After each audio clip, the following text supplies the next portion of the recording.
Ladies and gentlemen, welcome to yet another episode of It's Me Speaking to You. I am, as always, your host, Mr. Jeffrey Wilson, coming to you live and always direct from the gateway to the West, St. Louis, Missouri. And today we have another return visitor, ladies and gentlemen. We had him on the show, one of our first guests a couple months ago. He is the number 8 ranked UFC or welterweight in the UFC. He has a huge fight coming up February 6th, UFC 196 against Johny Bigg Rigg Hendricks. He himself, I don't know if that makes sense, he was the former welterweight champion himself. So Mr. Stephen Wonderboy Thompson joins us and has his plate full here coming up February 6th. How you doing, buddy? Doing great, man. Glad to be on the show with you again. I appreciate you taking the time, man. I know you're just getting pulled in all kinds of directions, man. Shout out to Mr. Brian Levick, man, for hooking this up once again. Definitely helping you out, getting you on the map there, but not that you need him to get put on the map, but he's definitely helping you with your PR. Oh, yeah, man. He's helped me. Actually, Brian, had talked to him. He's helping me out, getting me, the recognition for the fight and trying to hype it up, which is all good, man. And right now, just training hard, getting ready for February 6th. Training's going good? Oh, things are going great, man. Things are going really good, Got brought some guys, bringing some guys in from Canada, Olympic wrestler Matt Miller.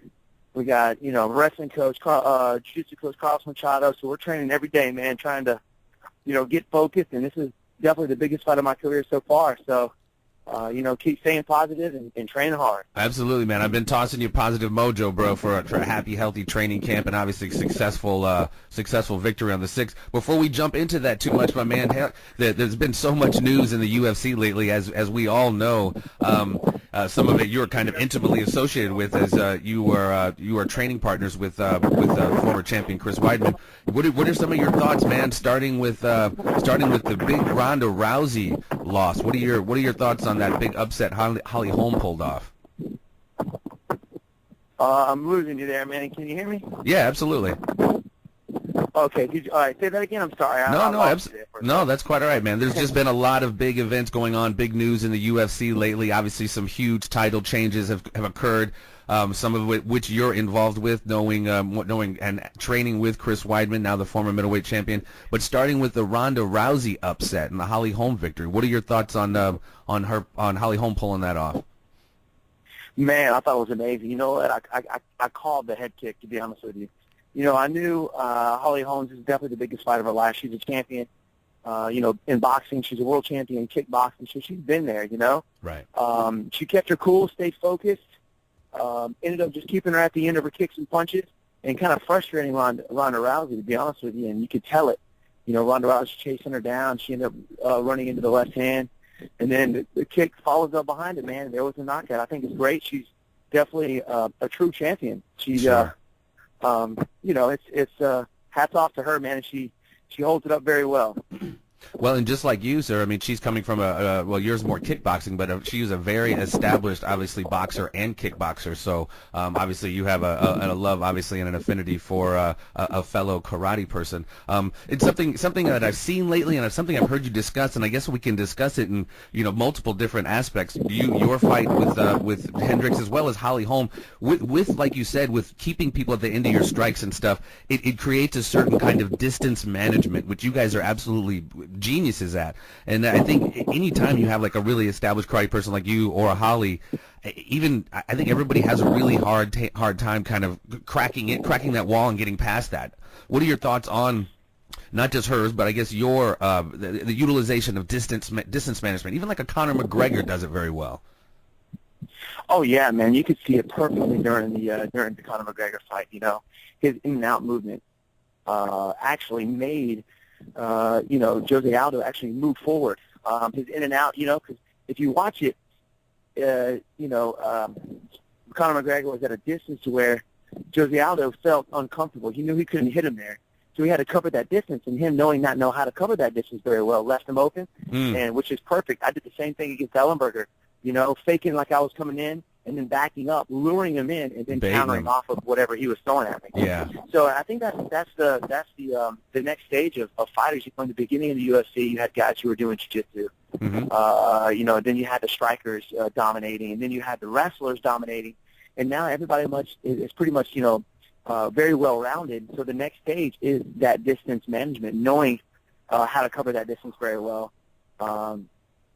and you're seeing more and more guys doing it, like Jose Aldo. Let's see who else. You got Gunnar Nelson, who's very good at closing the gap.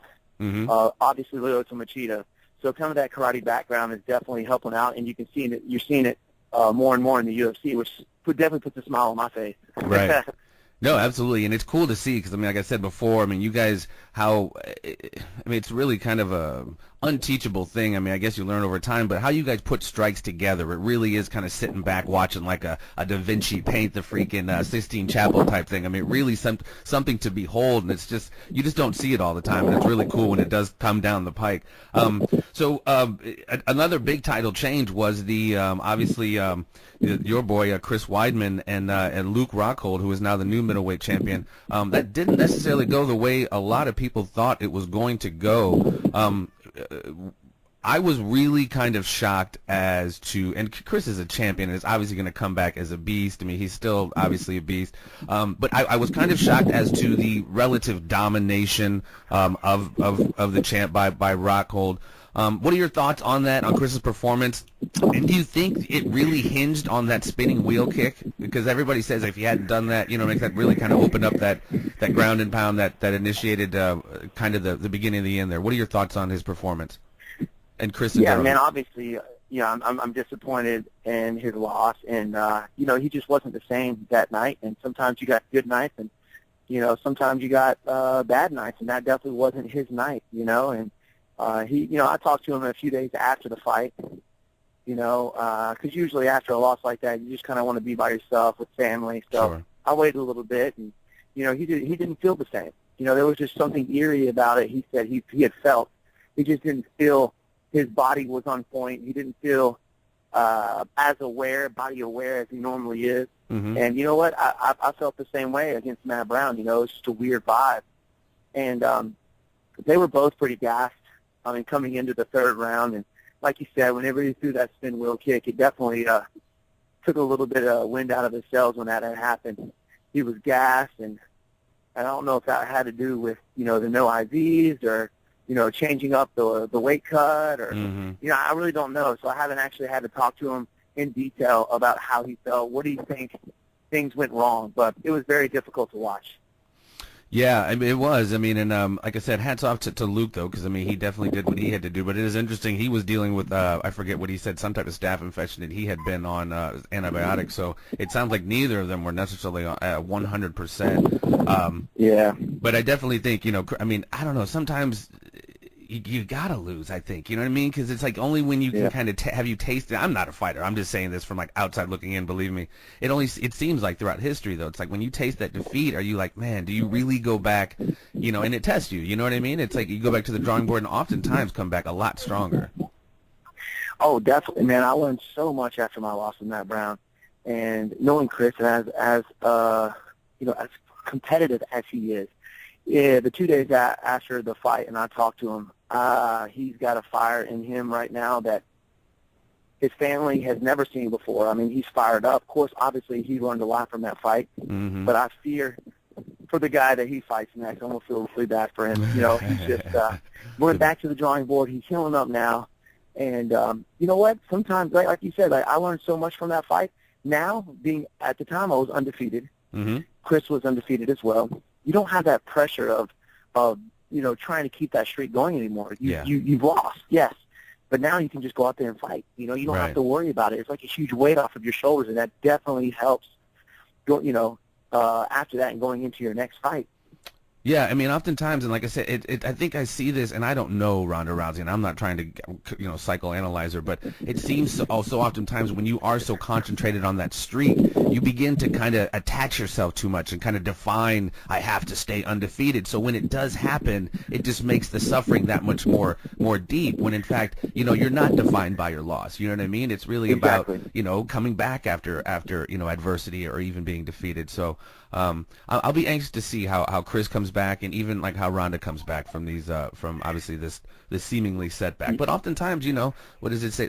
Sometimes when you win, you really lose, and sometimes when you lose, you really win. It's oftentimes. Yeah, man. It all depends on. I think it really depends on who you keep around you. I know Chris is a family guy, and he keeps positive people around you, and I try and keep that as well around me, and they help you get through those adversities and in bad times. And I'm not really sure what kind of people Ronda has around her, but you know, I just don't see it. You know, I just don't see the.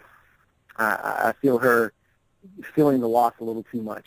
Yeah, as do I, and I think a lot of us do. And I hate to see, like she says, you know, if she loses to Holly again, she's done. It's just like, wow, really? All right, well, you know, champions lose sometimes, but I mean, I guess, you know, she has been through a lot, and if she wants to quit, she can, or retire, whatever, she can retire. But I just would hate to see her being so good as she is and how influential she is, especially with kids. You know, have that kind of, you know, it's all about winning and losing necessarily. You know what I mean? So I don't know, just my own sentiment on it. Like you said, the greatest have lost, man. I mean, the greatest of all time in boxing, who? Muhammad Ali. Yeah. And he's lost several times, you know, and he's known as the greatest of all time. So, absolutely. I mean, you just got to learn from it, man, and keep on that grind and keep using those abilities God has given you. For sure. I think they'll both be back even stronger. We kind of touched on it a little bit, but a huge win. I mean, what was it, 13 seconds? Conor McGregor did away with Jose Aldo.